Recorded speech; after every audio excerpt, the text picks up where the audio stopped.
प्रभु का सिमरन सब ते ऊंचा,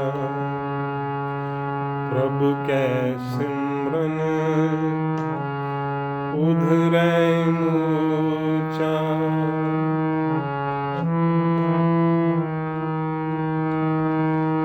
प्रभु के सिमरन तृष्णा बुझे, प्रभु के सिमरन सब किछ सुझे।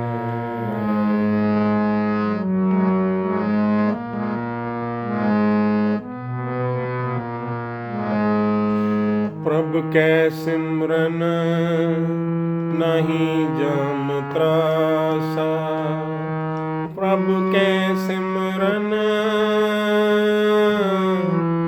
पूरन आसा।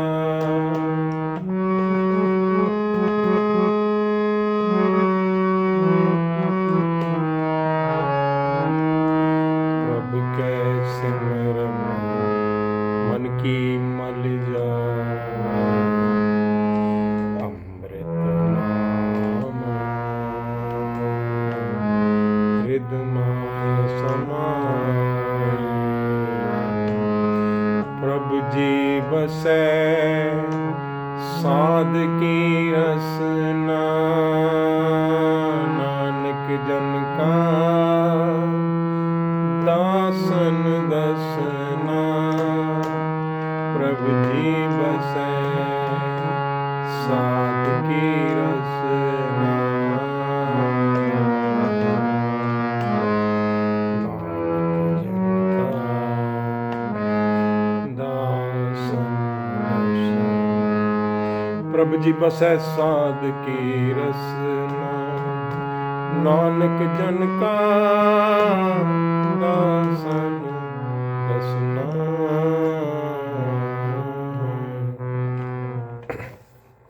वाहिगुरु जी का खालसा, वाहिगुरु जी की फतेह। गुरबाणी की इस कीर्तन कथा लड़ी में आपका बहुत बहुत स्वागत है। सो प्रभु के नाम की महिमा गाते हुए गुरु जी फरमाते हैं, गुरु जी उपदेश करते हैं, प्रभु का सिमरन सब ते ऊंचा, प्रभु के सिमरन उधरे ऊंचा। तो हम अपने जीवन में भी ये अनुभव कर सकते हैं, जब प्रभु की याद के अलावा कोई भी और याद हमको आती है ना, चाहे वो दुनियादारी की, सके संबंधियों की, अपने धन दौलत ज़मीन जायदाद, इन सब की कोई भी याद, किसी भी तरह की याद आती है, तो उससे मन को जो शांति, जो मन की जो तपिश है, वो दूर नहीं होती। क्योंकि प्रभु का सिमरन सबसे ऊंचा। जब प्रभु का सिमरन हमारे अंदर होता है तभी मन को शांति और ठंडक महसूस होती है, क्योंकि इससे ऊपर और कोई विचार नहीं होता। ये सबसे उत्तम विचार होता है।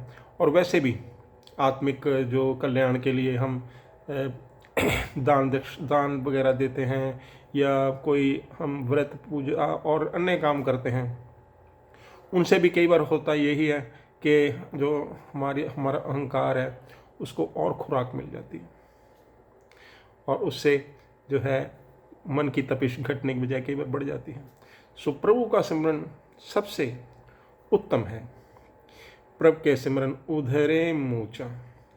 सो और कोई अगर हम उपाय करते हैं, उससे कई बारी सांसारिक रूप में हमारी समस्याएं दूर हो जाती हैं। जैसे मान लो धन है, धन से हमारी बहुत सारे जो विघ्न हैं दूर हो जाते हैं, लेकिन आत्मा को तो खुराक मिलती नहीं है।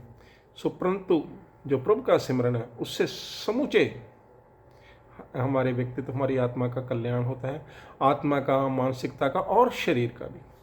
क्योंकि जब ऋणात्मक ख्याल ही नहीं आएंगे तो वैसे कर्म भी नहीं होंगे, और इससे हमारी ऊर्जा संरक्षित रहती है, हमारा धन संरक्षित रहता है, वो ऐसे ही ज़ाया नहीं जाता। और थोड़े से धन से, थोड़ी सी ऊर्जा से, ताकत से हमारे सारे काम होने लग जाते हैं। तो हमारे शरीर का कल्याण, हमारी मानसिकता, हमको अंदर से ठंडक महसूस होती है, हमारी आत्मा का कल्याण, पूर्ण रूप से हमारा कल्याण होता है प्रभु के सिमरन से। प्रभु के सिमरन तृष्णा बुझे, प्रभु के सिमरन सब किछ सुझे। सो हम आम जीवन में भी देखते हैं, क्या कोई पैसों से तृप्त हुआ है? ज़मीन से, जायदाद से। राजे कितनी कितनी रानियाँ रखते थे, कई कई सौ रानियाँ रखते थे, तो क्या उनका चरित्र बहुत बढ़िया हो जाता था? उनकी तृप्ति होती नहीं थी। तृप्ति आत्मा की, क्योंकि आत्मा की खुराक है प्रभु नाम। सो प्रभु नाम जब हमारी आत्मा को मिलता है तो इसकी तृष्णा बुझ जाती है। प्रभु के सिमरन सब कुछ सुझ जाए, और प्रभु सिमरन से ऐसा दिव्य प्रकाश हमको प्राप्त होता है कि हमारा मार्ग बिल्कुल हमें स्पष्ट दिखाई देता है। खरे खोटे की समझ, सच्चे झूठे की समझ, तो अच्छे बुरे की सारी समझ हमको आने लग जाती है। प्रभु के सिमरन ना ही जम त्रासा, प्रभु के सिमरन पूर्ण आशा। जैसे हम कहते हैं कि यमराज जो है दंडित करता है आत्मा को, लेकिन यमराज प्रभु का किया है। जब आत्मा परमात्मा में लीन हो जाती है तो किसी यमराज का कोई भय रह नहीं जाता। प्रभु के सिमरन पूर्ण आशा, और प्रभु का सिमरन ही ऐसा है जिससे आशा पूर्ण होती है। वरना सारी दुनिया हम देखते हैं कोई ना कोई आशा मन में लेकर ही मर जाते हैं, लेकिन जो प्रभु की आशा होती है वो हमको प्रभु में विलीन करती है और हमारी आशा उससे पूर्ण होती है। ये आशा जरूर पूर्ण होती है, और इससे हमें हमारा जो मेन मंतव्य है इस जग में आने का वो पूरा होता है। प्रभु के सिमरन मन की मल जाए, अमृत नाम हृद माए समाए। सो प्रभु का सिमरन ऐसा है, जो भी अंदर हमारे अंदर मैल है मन के अंदर, उस सब का विनाश हो जाता है और हमारी सोच जो है वो बहुत सही दिशा में जाने लगती है। अमृत नाम हृद माए समाए। और जब हम प्रभु स्मरण करते हैं तो प्रभु का अमृत नाम हमारे हृदय में वास करने लगता है। प्रभु जी बसे साध की रसना, नानक जन का दासन दसना। और उसका असर हमारी जीभ पर अपने आप दिखता है, क्योंकि जब हमारे स्मरण में प्रभु होते हैं तो प्रभु कृपा करते हैं। हमारी रसना, हमारी जीभ पर भी प्रभु का वास होता है। और जब शुभ आत्माएं कुछ बोलती हैं तो उसमें अमृत घुल जाता है, वह अमृत वाणी बन जाती है।